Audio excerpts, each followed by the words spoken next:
ఈ ఇసుక బజార్ని ప్రారంభోత్సవం చేసుకోవడానికి వచ్చినటువంటి సబ్ కలెక్టర్ గౌరవనీయులు ఉమాహారతి గారు, మరి స్థానిక ఎంఆర్ఓ తహసీల్దార్ గారు, మరి మన పీడీ హౌసింగ్ చలపతిరావు గారు, ఏడీ మైన్స్ గారు, కమిషనర్ గారు, ఇంకా వేదిక పైనటువంటి అందరికీ ఎండిఓ గారు, తర్వాత ఇక్కడికి వచ్చినటువంటి బెనిఫిషరీస్ లబ్ధిదారులు ఎవరైతే ఉన్నారో ఇందిరా మైన్లో కట్టుకొని ఉంటా ఉన్నారు, ఇసుక అవసరం ఉండి కూడా అందరికి నమస్కారం.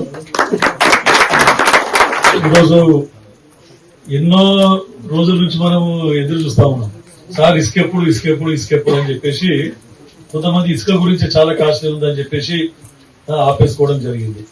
కొంతమంది మనము సీసీ రోడ్లు తర్వాత డ్రైన్స్ కూడా మనం శాంక్షన్ చేసుకున్నాం. ఎన్నో గ్రామాలలో సార్ ఇసుక 3,000 రూపాయలు అమ్ముతుంది సార్, మేము స్టార్ట్ చేయమని ఎట్లా చేస్తాం సార్ అని చెప్పేసి చాలా మంది చెప్పడం జరిగింది.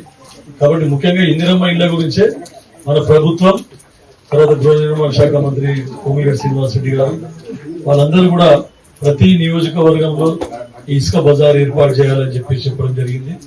దాంట్లో భాగంగా నా కృషి ఒకటే కాదు, మన కలెక్టర్ గారి కృషి, తర్వాత సబ్ కలెక్టర్ గారి కృషి కూడా, అధికారుల కృషి చాలా ఉంది ఇక్కడ ఇసుక బజార్ రావడానికి. వాళ్ళు కూడా ఎప్పటికప్పుడు రివ్యూ పెట్టుకుంటారు. చంద్రశేఖర్ గారు మన అడిషనల్ కలెక్టర్ గారు కూడా రోజు ఆయనతో మాట్లాడుతూ ఉంటుంది, ప్రతి రోజు కూడా సార్ ఎప్పుడు అని చెప్పేసి. మన మంత్రి గారు దామోదర నరసింహ గారు వారు కూడా వాళ్ళ అందులో రాగానే మీద అవుతుంది అని చెప్పడం జరిగింది. అక్కడ అయినా వారం రోజుల రూపాయలనే ఇక్కడ నారాయణఖేడ్ కూడా కావడం జరిగింది.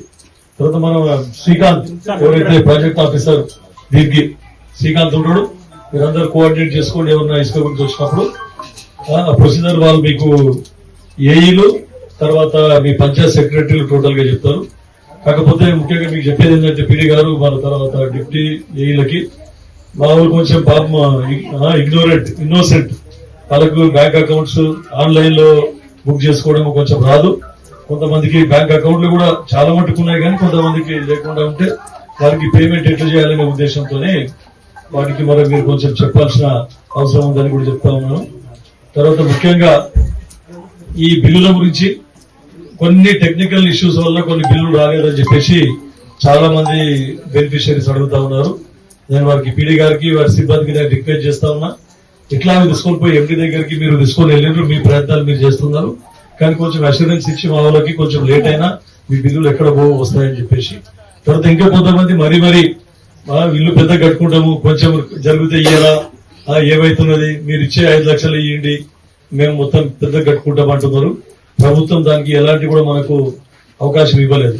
ఒకవేళ ముందు ఒకవేళ అవకాశం ఇచ్చి అటువంటిది ఏమన్నా గైడ్ లైన్స్ తీసుకొని వస్తే అప్పుడు పెద్ద కట్టుకుందరు, కానీ అప్పటి వరకు అయితే మనకు 40-60 గజాల లోపలనే ఇల్లు కట్టుకోవాల్సిన అవసరం ఉంది. మళ్ళీ మీకు ఇంకో ప్రచారం కూడా చేయొచ్చు, అందుకని నేనే ముందు చెప్తున్నా మీకు.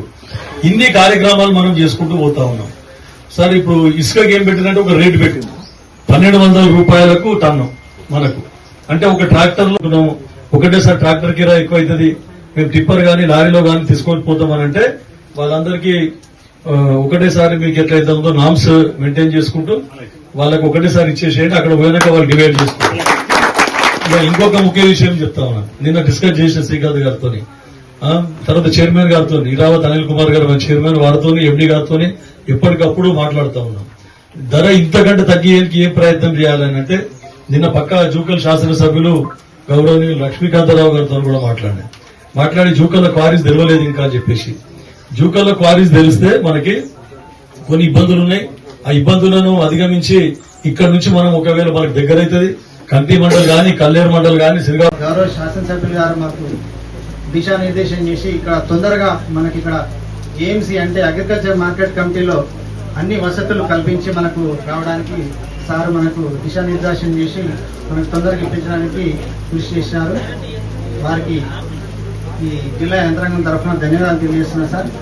కాబట్టి ప్రజలందరూ కూడా ఈ సదవకాశాన్ని వినియోగించుకొని ఈ పీజీ మైనింగ్ కార్పొరేషన్ ఇసుక ద్వారా తొందరగా ఇల్లు అంటే ఇందిరం ఇల్లు నిర్మాణం పూర్తి చేసుకోవాలని కోరుచున్నాను. నాకు ఈ అవకాశం కల్పించిన పెద్దలందరికీ ధన్యవాదాలు తెలియజేస్తాను. శాసనసభ్యుల నారాయణఖేడ్ కాన్స్టిట్యున్సీలో 3,000 ఇళ్లు శాంక్షన్ చేయడం జరిగింది. దాంట్లో ఇప్పటికీ 1,700 ఇళ్లు మొదలు పెట్టడం జరిగింది.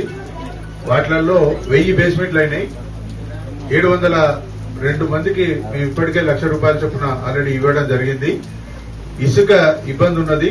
ఇబ్బంది ఉండడం వలన జిల్లాలో మొత్తం 10 పాయింట్లు సెలెక్ట్ చేశాము. టీజీఎంటీసీ వాళ్ళకి పంపిస్తే వాళ్ళు మేమంతా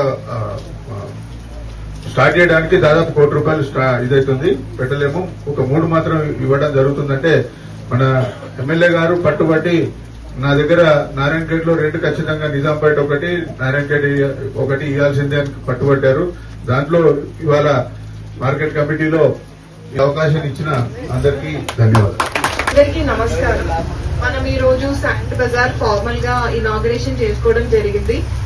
ఇక్కడ నుంచి శాండ్ గవర్నమెంట్ డిసైడ్ చేసిన ప్రైస్ కి తీసుకెళ్లడానికి ఒక ట్రాన్స్పరెంట్ మెథడ్ ఉంది. మీరు మీ సేవలో ఆన్లైన్ ద్వారా అప్లై చేసుకోవాలి. అప్లై చేసుకున్నాక మీకు అప్లై చేసి జరుగుతుంది based on a pre determine price, అంటే ఆల్రెడీ సెట్ చేసిన ప్రైస్ కి.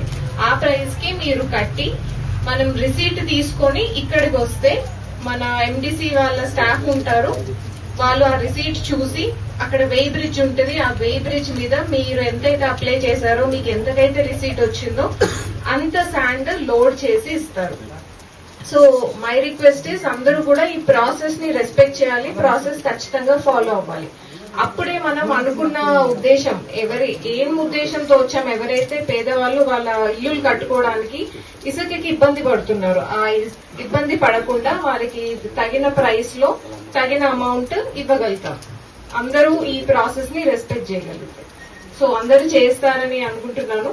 మీకు ఈ అప్లై చేయడంలో ఎటువంటి ఇబ్బంది కలిగినా మీరు ఎంపీడీఓస్ ని, మీ లోకల్ పంచాయత్ సెక్రటరీస్ ని, ఎంపీడీఓస్ ని, లేదా హౌసింగ్ డిపార్ట్మెంట్ ని, లేదా మా ఆఫీస్ ని కూడా అప్రోచ్ అవ్వచ్చు. అలా అయితే మీకు ఏమైనా ప్రాబ్లం ఉంటే మేము సాల్వ్ చేస్తాము. సో అందరూ కూడా ఈ అవకాశాన్ని సద్వినియోగం చేసుకోవాలి.